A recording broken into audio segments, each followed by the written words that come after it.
Hi ನಮಸ್ಕಾರ, welcome back to ಹಂಸಸ್ kitchen channel. ಯಾರೆಲ್ಲ ನಮ್ಮ ಚಾನಲ್ನ ಹೊಸದಾಗಿ ನೋಡ್ತಾ ಇದ್ದೀರಾ ಅವ್ರು ದಯವಿಟ್ಟು ಈ ವಿಡಿಯೋನ ಕೊನೆ ತನಕ ನೋಡಿ. ಈ ರೆಸಿಪಿ ಖಂಡಿತ ನಿಮಗೆ ಇಷ್ಟ ಆಗುತ್ತೆ ಅಂತ ಹೇಳ್ತಾ ಇವತ್ತಿನ ರೆಸಿಪಿ ಪನ್ನೀರ್ ಪೆಪ್ಪರ್ ಫ್ರೈ. ಬನ್ನಿ ಈಗ ಹೇಗೆ ಮಾಡೋದು ಅಂತ ತೋರಿಸ್ಕೊಡ್ತೀನಿ. ಒಂದು ಪ್ಯಾನ್ಗೆ 1 ಸ್ಪೂನ್ ಆಗೋಷ್ಟು ಮೆಣಸು ಹಾಕೋತಾ ಇದ್ದೀನಿ, 1/4 ಸ್ಪೂನು ಸೋಂಪು, 1/4 ಸ್ಪೂನಷ್ಟು ಜೀರಿಗೆ, 1 ಲವಂಗ, 1/4 ಇಂಚಷ್ಟು ಚಕ್ಕೆ ಹಾಕೋತಾ ಇದ್ದೀನಿ, 3 ಒಣಗಿದ ಮೆಣಸಿನ್ಕಾಯಿ. ಇದನ್ನೆಲ್ಲ ಡ್ರೈ ರೋಸ್ಟ್ ಮಾಡ್ಕೊಳ್ಳೋಣ.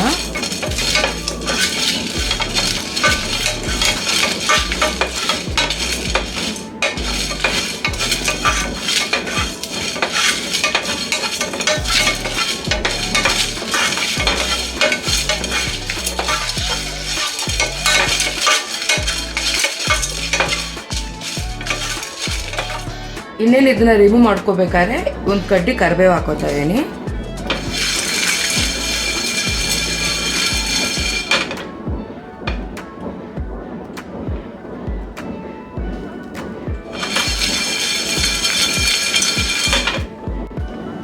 ಈಗ ಸ್ಟವ್ ಆಫ್ ಮಾಡಿಕೊಂಡು ಇದನ್ನು ರುಬ್ಕೋಬೇಕು. ಮಿಕ್ಸಿಗೆ ಹಾಕೊಳ್ಳೋಕ್ಕೆ ನಾವು ಆಲ್ರೆಡಿ ಮಾಡ್ಕೊಂಡಿರುವಂಥ ಡ್ರೈ ರೋಸ್ಟ್ನೆಲ್ಲ ಹಾಕೋತಾ ಇದ್ದೀನಿ. ಇದಕ್ಕೆ 1/4 ಸ್ಪೂನಷ್ಟು ಧನಿಯಾ ಪೌಡರ್ನ ಹಾಕೋತಾ ಇದ್ದೀನಿ, 1/4 ಸ್ಪೂನಷ್ಟು ಸಾಕು. ಈಗ ಇದನ್ನು ತರಿಯಾಗಿ ರುಬ್ಕೊಳ್ಳೋಣ. ನೋಡಿ, ಇಷ್ಟು ರುಬ್ಕೊಂಡ್ರೆ ಸಾಕು. ನೋಡಿ, ಅದೇ ಪ್ಯಾನ್ಗೆ ಸ್ವಲ್ಪ ಎಣ್ಣೆ ಹಾಕಿ ಇಟ್ಟಿದ್ದೆ, ಎಣ್ಣೆ ಕಾದಿದೆ. ಇದಕ್ಕೆ 1 ಮೀಡಿಯಮ್ ಸೈಜ್ ಈರುಳ್ಳಿ ಈ ರೀತಿ ಸಣ್ಣದಾಗಿ ಕಟ್ ಮಾಡ್ಕೊಂಡಿರೋದು, ಇದನ್ನ ಹಾಕ್ಕೊಂಡು ಫ್ರೈ ಮಾಡ್ಕೊಳ್ಳೋಣ.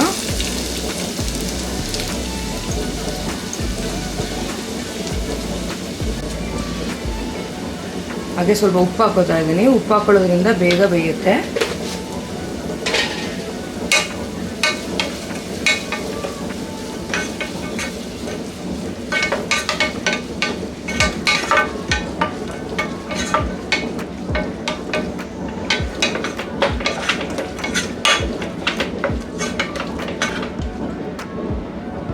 ಸ್ಪೈಸಸ್ ಎಲ್ಲ ಕಡಿಮೆ ಹಾಕಿ ಪೌಡರ್ ಮಾಡ್ಕೊಂಡಿರೋದ್ರಿಂದ ನಾನು ಇಲ್ಲಿ 3 ಹಸಿಮೆಣಸಿನ್ಕಾಯಿ ತೊಗೊಂಡಿದ್ದೀನಿ. ಈ ರೀತಿ ಸ್ಲೈಸಾಗಿ ಕಟ್ ಮಾಡಿಕೊಂಡು ಹಾಕೋತಾ ಇದ್ದೀನಿ.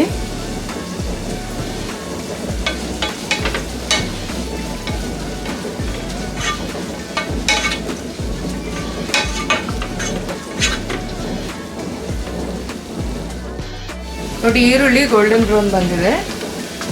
ಈಗ ಇದಕ್ಕೆ ಒಂದು ಸ್ವಲ್ಪ ಅರಿಶಿನ ಹಾಕೋತಾ ಇದ್ದೀನಿ, 1/4 ಸ್ಪೂನ್ ಅಷ್ಟು.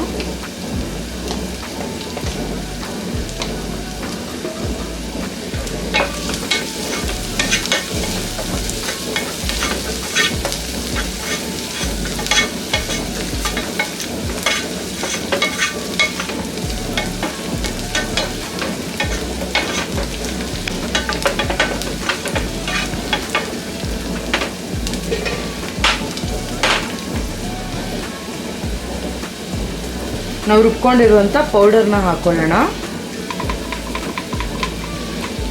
ನೋಡಿ, ಈ ಪೌಡರ್ ನೀವು ಜಾಸ್ತಿ ಕೂಡ ಮಾಡಿಕೊಂಡು ಸ್ಟೋರ್ ಮಾಡ್ಕೊಳ್ಬೋದು. ಬೇರೆ ಯಾವುದಾದ್ರೂ ಫ್ರೈಗೆ ಕೂಡ ನೀವು ಈ ಪೌಡರ್ನ ಯೂಸ್ ಮಾಡ್ಕೊಳ್ಬೋದು.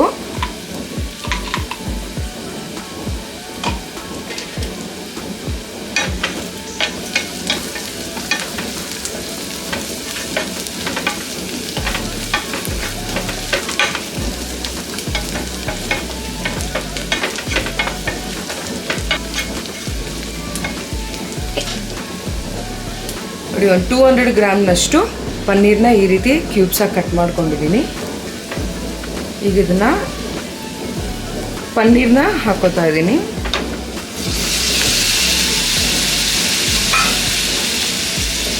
ಪನ್ನೀರ್ನ ಹಾಕ್ಕೊಂಡು ಲೋ ಫ್ಲೇಮಲ್ಲೇ ಇದನ್ನು ಒಂದು 2 ನಿಮಿಷದಷ್ಟು ಫ್ರೈ ಮಾಡ್ಕೊಳ್ಳೋಣ. ಪನ್ನೀರ್ ಬೇಗನೆ ಬೆಂದೋಗುತ್ತೆ.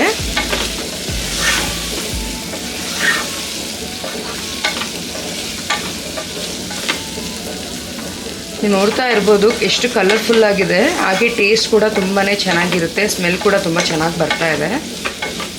ನೀವು ಈ ಪನ್ನೀರ್ ಜಾಗದಲ್ಲಿ ಬೇರೆ ಬೇರೆ ತರಕಾರಿಗಳನ್ನ ಕೂಡ ಯೂಸ್ ಮಾಡ್ಕೊಳ್ಬೋದು. ಹಾಗೆ ಚಿಕನ್ನು, ಹಾಗೆ ಮಟನ್ನು, ಸೋಯಾಬೀನು, ತರಕಾರಿಗಳು, ಪನ್ನೀರ್ ಜಾಗದಲ್ಲಿ ಇವನ್ನೆಲ್ಲ ಕೂಡ ಹಾಕ್ಕೊಂಡು ಸೇಮ್ ಇದೇ ರೀತಿನೇ ನೀವು ಕೂಡ ಮಾಡ್ಕೊಳ್ಬೋದು. ನೋಡಿ, ಈ ರೀತಿ ಮಿಕ್ಸ್ ಮಾಡಿಕೊಂಡು ಒಂದು 2 ನಿಮಿಷದಷ್ಟು ಇದು ಎಣ್ಣೆನ ಈ ರೀತಿನೇ ಫ್ರೈ ಆಗೋದಕ್ಕೆ ಬಿಡೋಣ. ಆ ಮಸಾಲ ಎಲ್ಲ ಅದು ಕೋಟಿಂಗ್ ಆಗಬೇಕು, ಅದಕ್ಕೋಸ್ಕರ ಇದನ್ನ ಹೀಗೆ ಬಿಡೋಣ ಒಂದು 2 ನಿಮಿಷದಷ್ಟು.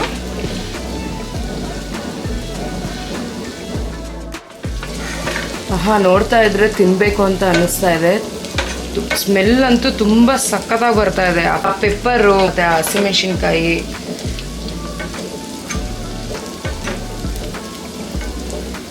ಪಕ್ಕ ನೀವು ಮನೇಲಿ ಟ್ರೈ ಮಾಡಿದ್ರೆ ಒಂದು ಪನ್ನೀರ್ ಕೂಡ ಬಿಡ್ದಿರ ಖಾಲಿ ಮಾಡ್ತೀರಾ, ಅಷ್ಟು ಚೆನ್ನಾಗಿದೆ. ಮಕ್ಕಳು ಕೂಡ ತುಂಬ ಇಷ್ಟಪಟ್ಟು ತಿಂತಾರೆ. ಖಂಡಿತ ನೀವು ಕೂಡ ಮನೆಯಲ್ಲಿ ಈ ರೆಸಿಪಿನ ಟ್ರೈ ಮಾಡಿ ಅಂತ ಹೇಳ್ತಾ, ಈಗ ಪನ್ನೀರ್ ಪೆಪ್ಪರ್ ಫ್ರೈ ರೆಡಿ ಇದೆ. ಈಗ ಇದನ್ನ ಸರ್ವ್ ಮಾಡ್ಕೊಳ್ಳೋಣ. ನೋಡಿದ್ರಲ್ಲ, ಇದೇ ರೀತಿ ಸಿಂಪಲ್ ರೆಸಿಪಿಗಾಗಿ ಹಂಸಸ್ ಕಿಚನ್ ಚಾನಲ್ನ ಸಬ್ಸ್ಕ್ರೈಬ್ ಮಾಡೋದು ಮರಿಬೇಡಿ. ಪನ್ನೀರ್ ಪೆಪ್ಪರ್ ಫ್ರೈ ನೀವು ಚಪಾತಿಗೆ ಹಾಗೆ ರೋಟಿಗೆ ತುಂಬ ಚೆನ್ನಾಗಿರುತ್ತೆ. ಇದೇ ರೀತಿ ಸಿಂಪಲ್ ರೆಸಿಪಿಗಾಗಿ ಹಂಸಸ್ ಕಿಚನ್ ಚಾನಲ್ನ ಸಬ್ಸ್ಕ್ರೈಬ್ ಮಾಡೋದು ಮರಿಬೇಡಿ, ಹಾಗೆ ಫಾಲೋ ಮಾಡೋದು ಕೂಡ ಮರಿಬೇಡಿ. ಈ ರೆಸಿಪಿ ನಿಮ್ಗೆ ಏನಾದರೂ ಇಷ್ಟ ಆಗಿದ್ರೆ ನಿಮ್ಮ ಫ್ಯಾಮಿಲಿ ಫ್ರೆಂಡ್ಸ್ಗೆ ಶೇರ್ ಮಾಡಿ, ಅವ್ರಿಗೆ ಕೂಡ ಹೇಳಿ ಫಾಲೋ ಮಾಡೋದಕ್ಕೆ.